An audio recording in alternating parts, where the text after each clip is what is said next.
minha arba'atun hurum. Sesungguhnya bilangan bulan di sisi Allah ada 12 bulan sejak Allah ciptakan langit dan bumi. 4 di antaranya adalah bulan haram, bulan mulia. Allah Subhanahu wa taala menyebutkan bahwa dalam setahun itu ada 12 bulan. Di antara 12 bulan itu ada 4 bulan yang diharamkan oleh Allah untuk berbuat zalim, diharamkan untuk berbuat dosa, menganiaya diri sendiri dan melakukan berbagai macam maksiat. Dilarang dengan larangan yang keras. Bukan berarti di luar bulan ini boleh melakukan maksiat, tapi ada kekhususan karena kemuliaan di bulan 4 ini. 3 bulan diantaranya adalah berurutan dari Dzulqa'dah, Dzulhijjah dan Muharram, itu berurutan. Lalu yang kedua adalah terpisah. Bulan yang keempat ini terpisah, yaitu antara Jumadil Akhir dan Sya'ban. Antara Jumadil Akhir dan Sya'ban ada 1 bulan, termasuk di antara 4 bulan yang dimuliakan adalah bulan Rajab.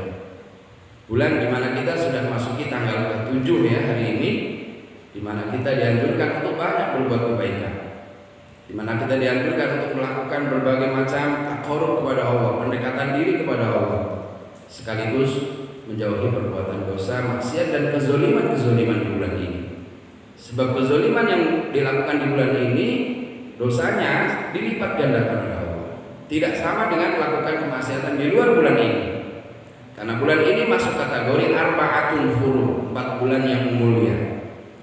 Tentu di luar bulan Ramadan. Bulan Ramadan kemuliaannya tersendiri. Tapi 4 bulan ini Allah menyebutkan fala tadzlimuhunna anfusakum. Jangan sekali-kali kalian berbuat zalim di bulan ini, di bulan Rajab ini, 4 bulan lainnya, termasuk bulan Rajab ini. Jadi kalau kita berbuat dosa, berbuat salah, berbuat zalim di bulan ini, maka dosanya meningkat, maka dosanya dilipat gandakan. Demikian sebaliknya, jika kita melakukan kebaikan, maka kebaikan di bulan ini dilipat gandakan pahala, karena berada di bulan istimewa. Karena itu maka sholat subuh kita hari ini bukan sholat subuh biasa, karena berada di bulan yang sangat mulia di hadapan Allah Subhanahu wa taala. Jika hari ini kita duduk sejenak sambil menunggu matahari terbit, melaksanakan iktikaf sambil nanti isyraq, maka ini adalah iktikaf yang luar biasa. Pahalanya lebih dari di bulan yang lain. Kalau hari ini ibu-ibu bapak ada yang bersedekah, maka sedekah hari ini berbeda dengan sedekah di bulan lain. Jika hari ini bapak ibu tadi malam tahajud, maka tahajudnya berbeda dengan tahajud di bulan yang lain. Maka tingkatkan ibadah. Anggaplah seperti mesin kendaraan yang akan melaju cepat dalam waktu yang lama, jarak tempuhnya jauh, maka harus dipersiapkan. Karena kita akan masuk di bulan Ramadan. Maka para sahabat salafus soleh mendoakan pada bulan ini, barikillahumma lana fi Rajab wa Sya'ban wa balighna Ramadan.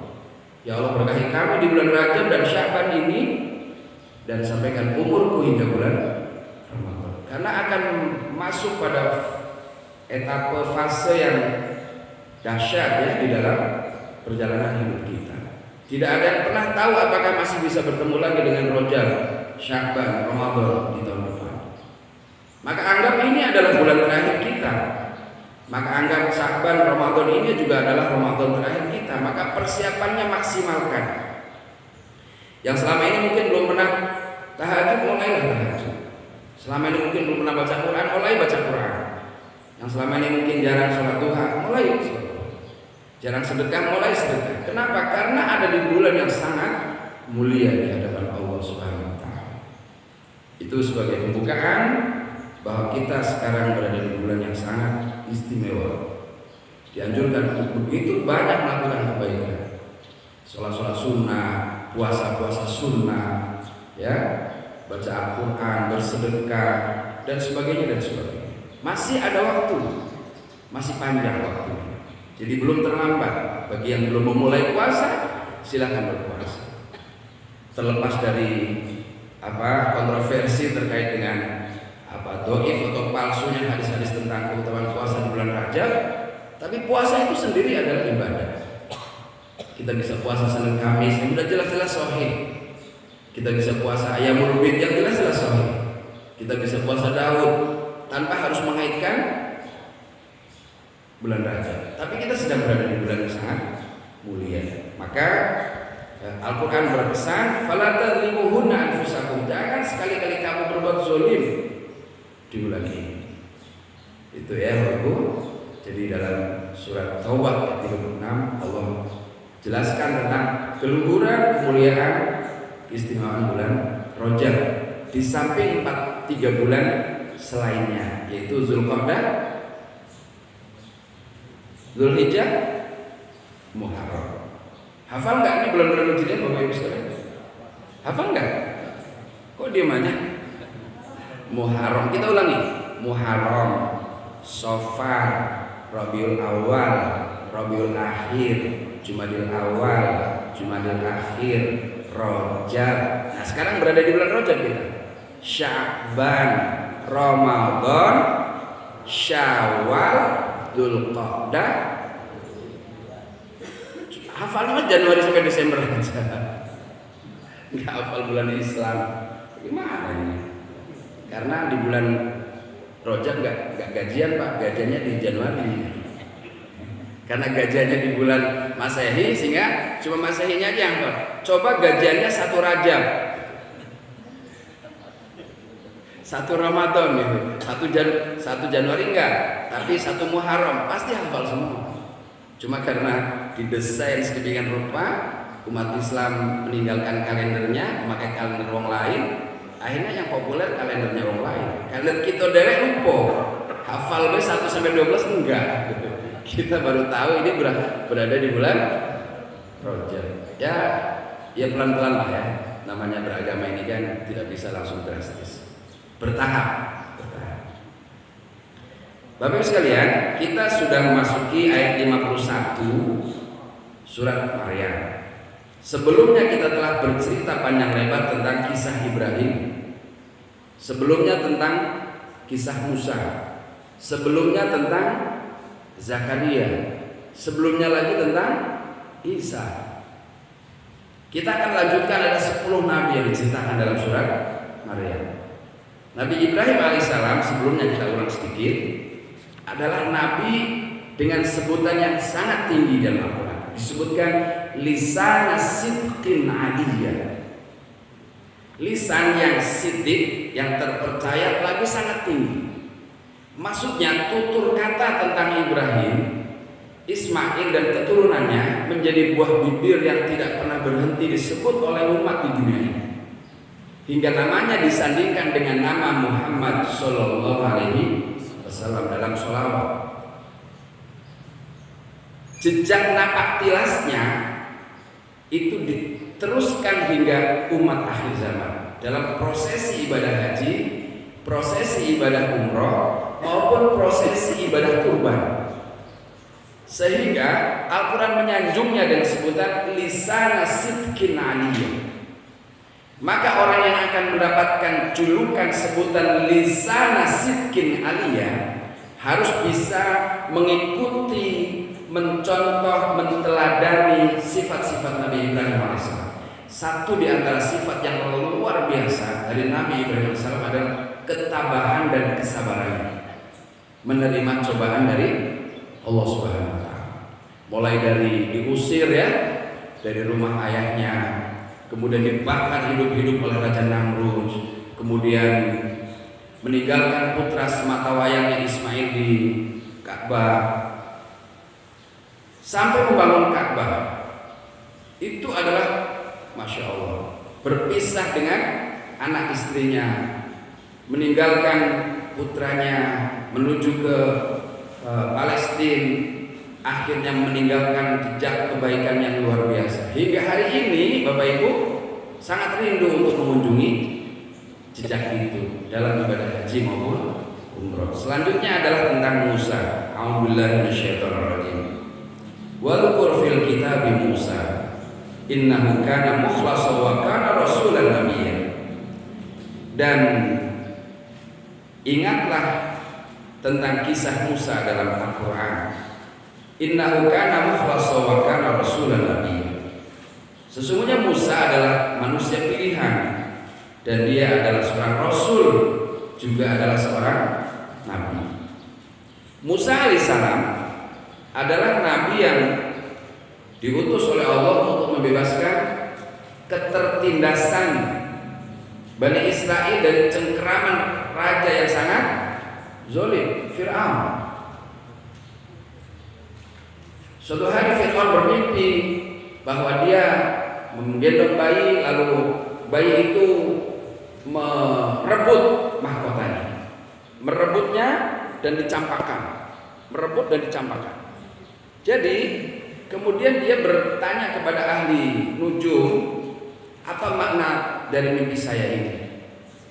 Kata para ahli nujum, tukang-tukang penafsir mimpi, akan lahir dari kalangan Bani Israel seorang bayi laki-laki yang kelak akan merebut mahkota kerajaan engkau. Maka sejak saat ini dikeluarkanlah dekret, siapapun di antara Bani Israel yang melahirkan bayi laki-laki harus dibunuh. Maka semua orang khawatir dengan kejahatan Fir'aun, dengan kebijakan yang dibuatnya ini. Disebarlah bala tentara Fir'aun untuk mengawasi ibu-ibu yang sedang hamil. Kalau lahir lidatnya perempuan, dibiarkan hidup. Begitu lahir gitu. Bunyinya gimana kalau lahir anak-anak? Laki-laki langsung dipenggal. Hari itu ibunya Musa sedang mengandung. Tahu kalau kejahatan Fir'aun akan datang menemui dirinya, sehingga dia mengungsi ke hutan. Di atas bukit dia di sana melahirkan. Di bawahnya mengalir sungai Nil. Setelah lahir, bayinya dimasukkan ke dalam keranjang, lalu dialirkan, dihanyutkan ke sungai Nil. Qadarullah wa ma syaa fa'ala, takdir Allah berjalan. Sesampai di pinggir sungai Nil, ternyata permaisuri raja sedang berada di tempat pemandian sungai. Lalu kemudian ada sesosok benda yang menarik perhatiannya, lalu diangkat.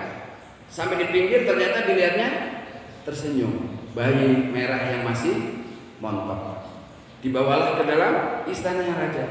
Raja langsung murka. Inilah mungkin bayi yang akan merebut kekuasaan saya. Kata istrinya, dilus-lus mungkin ya punggungnya. Sabar mas, sabar. Gak mungkin ada bayi mau merebut kerajaan, gak akan lah, impossible, gak mungkin.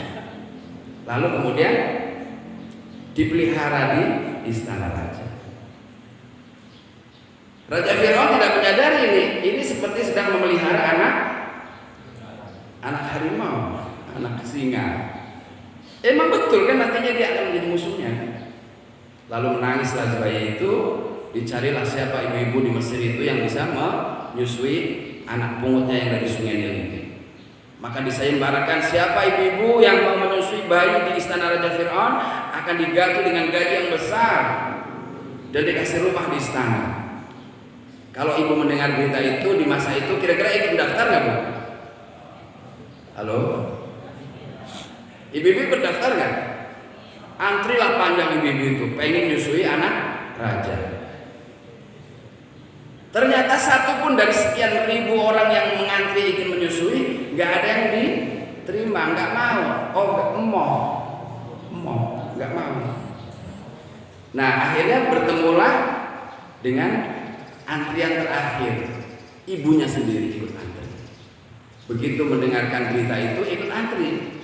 Setelah antri, bayi tadi nangis terus. Begitu digendong sama ibu terakhir ini, yang tidak lain adalah emaknya, langsung diam. Ya, emaknya sendiri, ya kan? Akhirnya ibunya langsung dimasukkan ke dalam istana, digaji dengan gaji yang besar, dikasih rumah di dalam istana. Skenario Allah. Anak sendiri digaji. Mau nggak ibu-ibu nyusuin anak sendiri digaji? Anak sendiri ini, bukan? Inilah Musa. Begitulah, maka Allah sebutkan di sini. Ingatlah tentang kisah Musa, seorang nabi Bani Israel yang paling mulia, paling istimewa, sampai beliau disebut sebagai nabi dengan julukan Ulul azmi. Jadi ulul azmi itu adalah nabi memiliki peringkat di atas rasul-rasul yang lebih dari biasanya. Ada 5 rasul ulul azmi: Nuh, Ibrahim, Musa, Isa, Muhammad SAW. 5 ini saja. Jadi kedudukannya melebihi nabi-nabi yang lain. Wa nadainahu min janibit turil aiman, dan telah kami panggil dia dari pinggir bukit Sinai, gunung Tur Sinai di sebelah kanan. Wa qarrabnahu najiya, dan kami dekatkan dia untuk bercakap-cakap. Satu-satunya nabi yang bercakap-cakap dengan Allah dalam kasus kisah ini adalah Nabi Musa. Maka Nabi Musa mendapatkan gelar kalamullah atau kalimullah, nabi yang bercakap-cakap dengan Allah. Kira-kira kalau ada panggilan untuk bercakap-cakap, ada suara nggak? Bersuara nggak cakap-cakap itu? Namanya ngomong-ngomong itu ada suara ya. Allah, Nabi Musa bercakap-cakap. Jadi disebutkan di dalam ayat ini wa kallamallahu Musa taklima, dan sungguh Allah telah benar-benar bercakap-cakap dengan Musa. Wa wahabna lahu min rahmatina akhahu Harun nabiyya, dan kami karuniakan kepadanya rahmat dari kami, saudaranya Harun menjadi seorang nabi. Jadi Harun juga diangkat menjadi nabi, kakak tuanya ya, saudara tuanya Nabi Harun. Nabi Musa itu Harun diangkat sebagai nabi. Jadi Nabi Musa alaihissalam mendapatkan kedudukan yang begitu tinggi karena telah diberikan kepadanya kitab Taurat sebagai pedoman bagi Bani Israel. Bani Israel itu adalah keturunan Nabi Yakub. Nabi Yakub itu juga adalah keturunan dari Nabi Ibrahim. Jadi Ibrahim alaihissalam memiliki beberapa orang putra, di antaranya adalah Yakub. Kemudian Ismail ini nanti yang akan memimpin suku Jurhum yang akan menjadi keturunan besar dari bangsa Quraisy hingga nanti lahir Nabi terakhir Muhammad Shallallahu Alaihi Wasallam. Lalu yang kedua, setelah Nabi Musa alaihissalam dan Harun, yang ketiga adalah wal kurfil kitab Ismail. Ingatlah di dalam kitab tentang kisah Ismail. Nah ini Ismail disebut secara khusus di sini. Karena apa? Ismail adalah seorang yang disebutkan dalam ayat ini, innahu kana shadiqul wa'di. Seorang yang selalu shadiq, artinya memenuhi janjinya. Orang yang selalu menepati janjinya. Wa kana rasulan nabiyya, juga diangkat sebagai rasul dan juga seorang nabi. Nabi Ismail alaihissalam adalah seorang nabi yang ditinggal oleh Nabi Ibrahim ketika masih bayi di satu lembah yang tandus yang dahulunya bernama Bakkah, sebelum akhirnya dinamai Makkah. Ismail kecil ditinggal oleh Ibrahim di lembah tandus yang bernama Bakkah oleh Nabi Ibrahim alaihissalam untuk kembali berdakwah ke Palestina sambil berdoa, ya Rabb, inni askantu min dzurriyyati biwadin ghairi dzar'in inda baitikal muharram.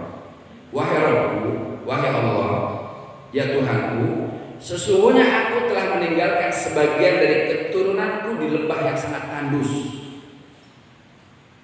Di mana lembah yang tandus itu? Inda baitikal muharram, di samping Baitullahmu yang disucikan. Berarti pembangun Ka'bah pertama bukan Ibrahim dan Ismail. Soalnya Ismail kecil sudah diletakkan di samping Baitullah yang disucikan. Berarti membangun Ka'bahnya Ibrahim dan Ismail hanya melanjutkan fondasi yang sempat runtuh karena banjir besar pada masa Nabi Nuh. Lalu kapan terjadinya Ka'bah? Sejak Adam turun ke bumi, yang membangun adalah malaikat. Karena apa? ketika Allah Subhanahu wa taala turunkan Adam dari surga ke bumi, di surga selalu tawaf bersama para malaikat di Baitul Ma'mur. Baitul Ma'mur itu tempat di surga sana di langit di mana Nabi Adam pernah bertawaf bersama para malaikat. Maka ketika turun ke bumi gak ada tempat tawaf lagi. Ya Allah, buatkan bangunan sebagaimana yang ada di Baitul Ma'mur. Maka dibangunlah Ka'bah. Jadi Nabi Ibrahim dan Ismail bukan membangun yang pertama, hanya menegakkan pondasi-pondasi Ka'bah yang pernah runtuh. Begitu. Jadi sampai hari ini itu Ka'bah yang ada sekarang, kalau tidak salah saya baca dalam sejarah itu sudah renovasi yang ke-12 atau ke-13 kali. Sejak runtuhnya pada masa Nabi Nuh alaihissalam. Itu sudah sejak dari Nabi Adam alaihissalam. Nah, doanya apa? Ketika Ismail kecil itu ditaruh di situ, Rabbana liyuqimus shalah. Yang pertama, jadikan anak keturunanku mendirikan sholat. Itu bayangkan. Jadi syariat sholat itu sudah ada sejak zaman dahulu. Bahkan sejak Nabi Ibrahim alaihissalam, sejak Nabi Ismail alaihissalam. Yang kedua, faj'al afidatan minan nasi tahwi ilaihim. Jadikan sebagian manusia cenderung kepada mereka. Terbukti enggak doa ini? Yang dimaksud sebagian menurut para ulama tafsir adalah hanya orang beriman saja, bukan seluruh manusia. Yang beriman hatinya cenderung ke Baitullah, betul nggak? Bapak Ibu kangen nggak ke Baitullah? Kangen mengulangi untuk haji umroh nggak? Pengen nggak? Berarti doanya terkabul ya. Jadikan sebagian hati manusia cenderung ke Baitullah. Siapa yang nggak kangen ya? Ka'bah, tawaf, sa'i, haji, umroh. Siapa yang nggak kangen? Semuanya pengen. Dan hari ini siapa yang mau mendaftar? Hari ini mendaftar, berangkatnya 25 tahun yang akan datang. Antri, itu kalau haji reguler. Kalau haji plus sekitar 7 atau 10 tahun antri. Kalau haji furoda plus mungkin hari ini mendaftar, besok bisa berangkat. Tapi harganya bisa 500 juta, setengah miliar. Punya uang setengah miliar? Daftarlah sekarang, berangkat sekarang, 0,5 miliar. Nah, doa pertama apa? Jadikan keturunanku mendirikan sholat. Yang kedua, jadikan sebagian hati manusia cenderung kepada mereka. Yang keempat, yang ketiga, warzuqhu minas tsamarat. Berikan buah-buahan rezeki untuk mereka.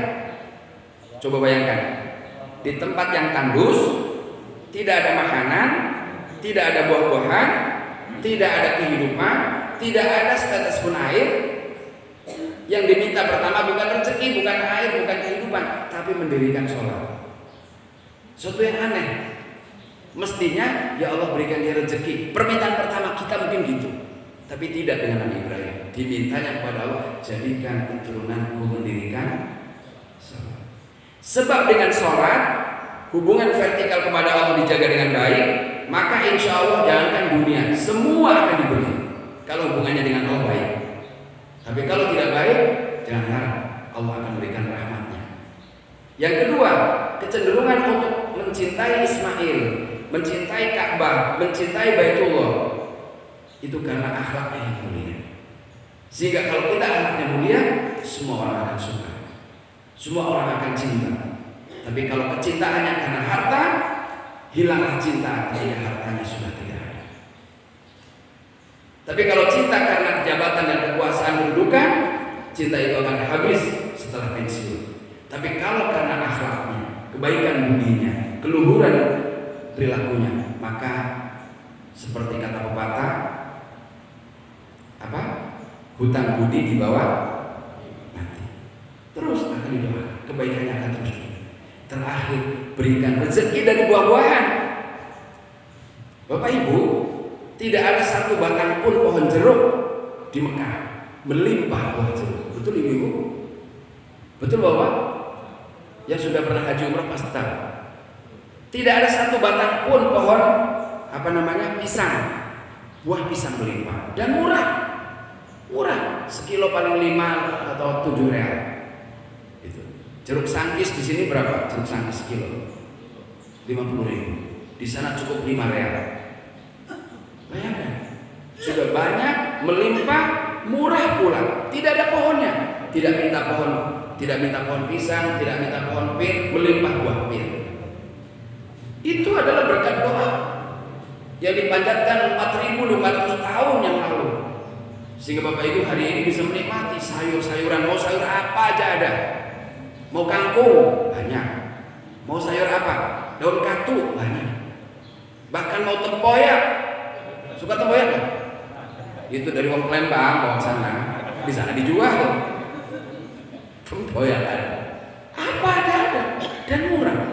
Kalau kurma nggak usah diomong ya. Memang di sana teman-teman kurma.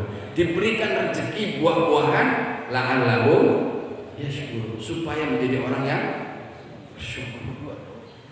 Bayangkan, apa aja mau beli apa di sana, mau terasi, mau ikan asin, mau apa aja ada semua. Walaupun di sana tidak ada pabrik terasi. Kan ibu-ibu biasanya kalau haji umroh itu kan suka bawa makanan dari sini ya, takut nanti di sana nggak ada. Padahal ada semua. Ada beras ya. Oh, di sana beras banyak, beras. Bawa apa Pak Haji Jorman kemarin? Randang. Randang itu, randang daging itu ternyata di sana juga ada, tapi mungkin karena Pak Haji itu kurang selera. Kalau buatan orang mending bawa buatan sendiri kan. Apa aja ada. Ini menunjukkan bahwa doa Nabi Ibrahim ketika meninggalkan Ismail di tempat itu dikabulkan oleh Allah. Wa kana ya'muru ahlahu bis-shalah. Dan dia memiliki perhatian kepada keluarganya untuk mendirikan sholat. Masya Allah, bangun sholat subuh, itu perhatian. Tapi kalau anaknya dibiarkan nggak bangun sholat subuh, berarti nggak ada perhatian. Bangun cung, ke masjid yuk kita sholat berjamaah subuh, perhatian. Belajar ngaji, perhatian. Kalau nggak perhatian dengan keluarga, jangan salahkan kalau anaknya nanti menjadi anak-anak yang durhaka. Dari mana kita akan mendapatkan perhatian? Dari orang tua kepada anak-anak kita. Waz zakat, dan juga menunaikan zakat. Wa kana 'inda rabbihi mardiya. Dan Nabi Ismail termasuk di antara hamba yang sangat diridhoi oleh Allah. Kalau Bapak Ibu melintas dari Arafah menuju ke Mina, di sebelah kiri jalan itu, di bawahnya Istana Raja, itu ada bangunan tugu kira-kira sebesar meja inilah ya, semeter atau 2 meter, tingginya sekitar ya dada orang dewasa. Disitulah tempat Nabi Ismail pernah dibaringkan ketika ayahnya mau menyembelih. Allah berfirman, ya bunaya ini ara fil manam. Wahai anakku, aku melihat dalam mimpiku, melihat engkau disembelih. Ani adbahuka, menyembelih engkau. Fanzur madza tara. Apa pendapatmu? Maka anaknya menjawab, ya abati fa'al ma tu'mar, satajiduni insyaallah minas shalihin. Wahai ayah, laksanakan saja apa yang diperintahkan Allah kepadamu, niscaya engkau akan dapati aku insyaallah menjadi orang yang sabar. Dibaringkan di batu itu. Bapak Ibu bisa lihat sebelah kiri kalau dari Arafah ke Mina, di atas bukit. Lalu kemudian setelah pisaunya ini ditancapkan mau ke lehernya, ada panggilan gaib dari langit, merupakan panggilan Allah menegur Nabi Ibrahim untuk tidak melaksanakan penyembelihan terhadap putranya. Qad saddaqtar ru'ya, sungguh engkau telah memenuhi perintahku. Inna kadzalika najzil muhsinin. Aku akan balasi kepada orang-orang yang selalu berbuat ihsan. Maka digantilah penyembelihan Ismail dengan seekor domba yang besar. Itulah awal mula disyariatkannya ibadah kurban. Nyambung ya, masih dengan ayat sebelumnya. Lisana sidqin aliyah, menjadi sebutan yang indah lagi, bermutu tinggi. Syariatnya masih berlanjut hingga hari ini, nanti, dan seterusnya hingga hari kiamat. Masya Allah. Kalau kita ingin menjadi orang sebagaimana Ibrahim, Ismail, dikenang orang sepanjang sejarah, maka harus melakukan perbuatan-perbuatan, amal-amal yang besar, meninggalkan sesuatu momentum yang besar, amal-amal yang besar hingga dikenang oleh banyak orang. Siapa misalnya? Siapa misalnya orang besar yang kita kenal sampai hari ini di sini di Indonesia? Soekarno. Termasuk orang yang dipenjara oleh Soekarno. Siapa? Yang sedang kita bahas tafsir hari ini, Buya Hamka. Buya Hamka udah meninggal, tetapi karyanya masih menjadi sebutan. Bapak Ibu masih mendengarkan karyanya ini, menikmati hidangan tafsirnya ini. Bayangkan. Berarti ada karya besar yang dia tinggalkan. Lisana Sidkin Aliyah.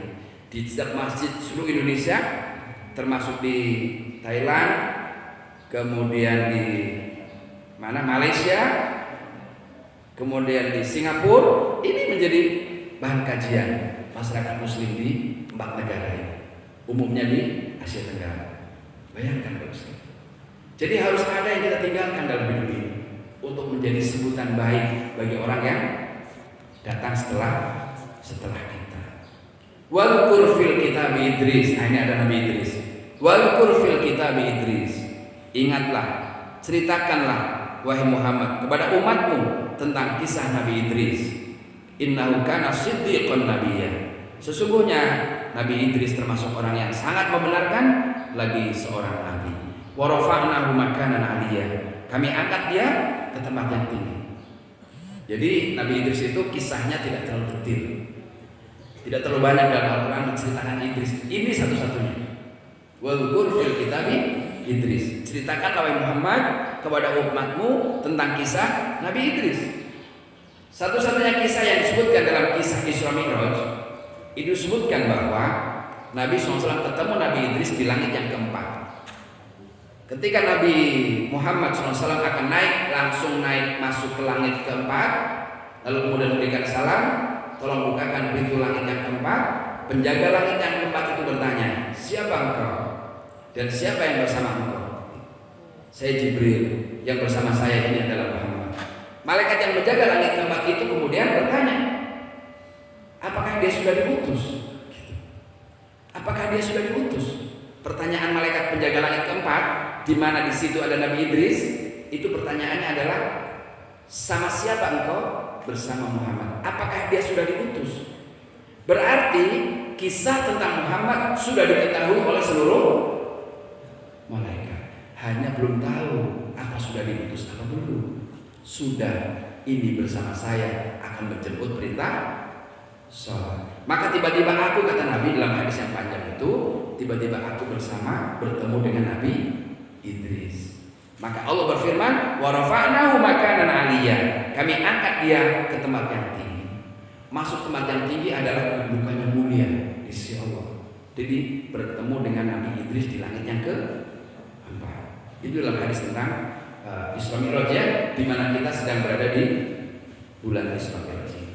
Jadi tidak terlalu banyak kisah tentang Nabi Idris alaihissalam, karena hanya satu ayat itulah yang menyebut Nabi Idris. Berbeda dengan ketika menyebut Nabi Musa misalnya, lebih dari 300 kata Musa loh.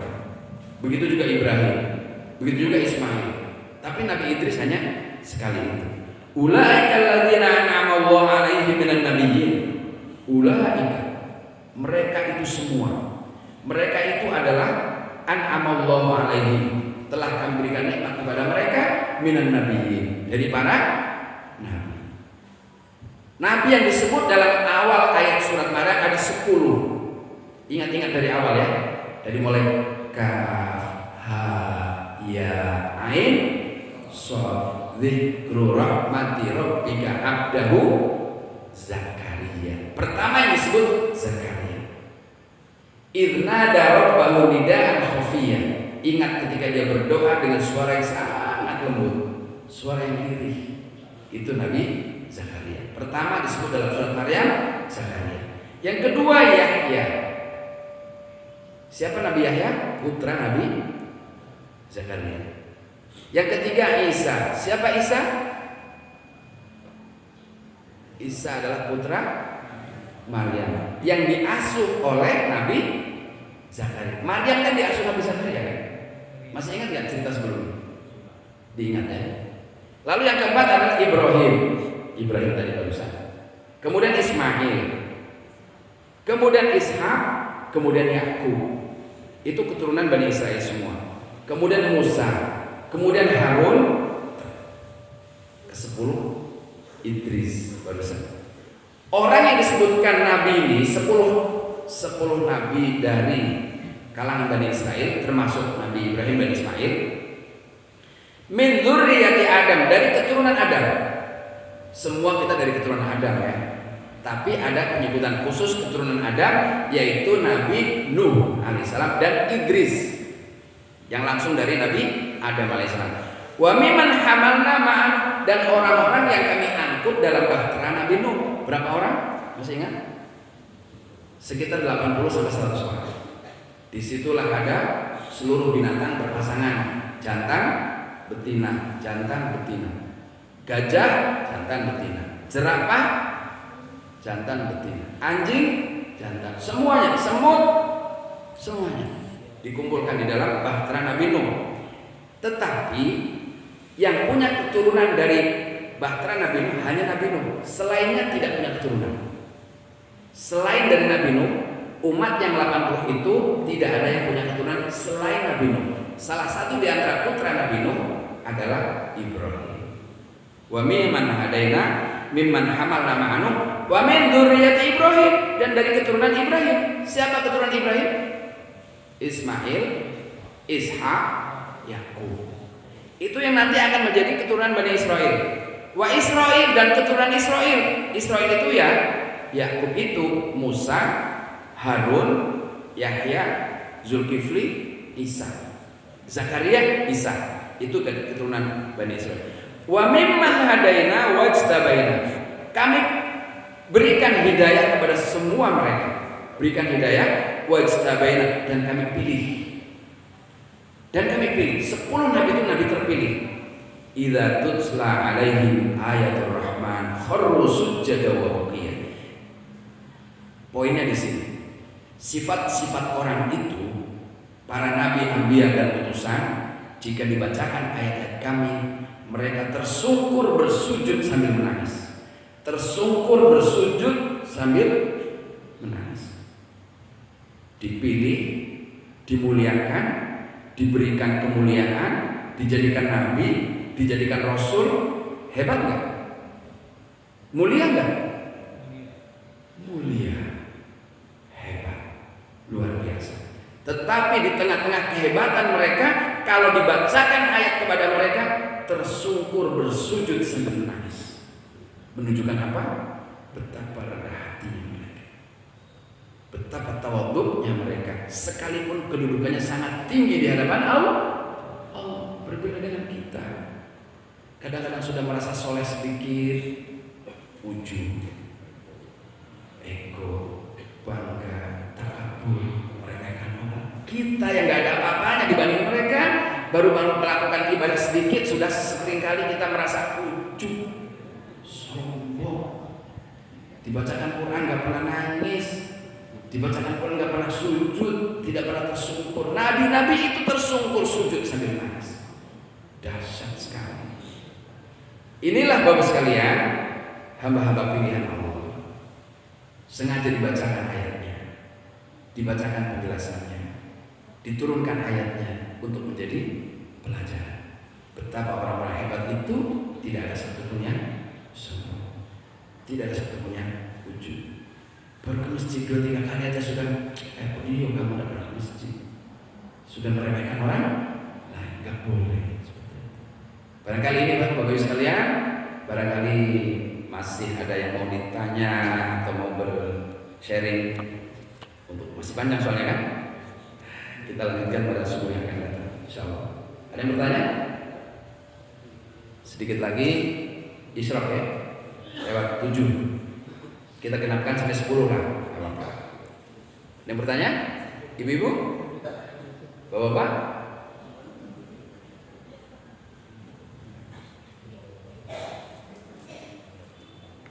Masih panjang ya soalnya ini. Satu ayat lagi ya kalau ada yang bertanya.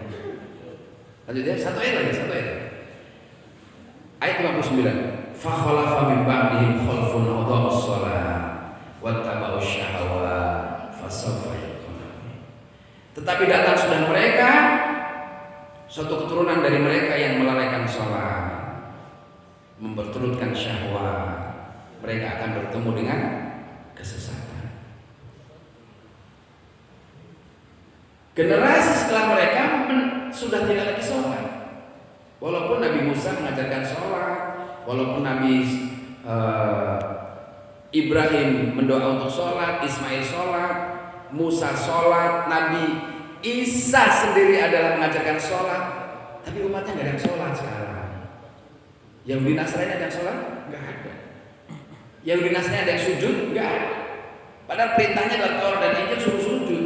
Jangankan sujud ibadah, sujud tahiyat saja mereka lakukan, ada syariatnya dulu. Sekarang pernah melihat orang yang Yahudi Nasrani sujud? Nggak ada. Yang ada benteng ratapan, gimana itu? Alesti, nyanyi-nyanyi, nggak ada sedikit pun peninggalan nabi-nabi ini yang diteruskan oleh umat. Kalau tidak diselamatkan dengan utusan dari Muhammad, selesai ini, finish, tamat. Untung Allah masih utus nabi terakhir Muhammad SAW, sehingga umat ini masih melanjutkan sholat. Nah, ternyata umat Nabi Muhammad yang sudah dianjurkan sholat di bulan ini, ada peringatan Isra Mi'raj di bulan ini, pun masih banyak yang nggak sholat. Umat Nabi Muhammad banyak yang nggak sholat. Hanya bapak-bapak sekali waktu ke pasar di hari Jumat. Masih ramai nggak orang jualan di pasar?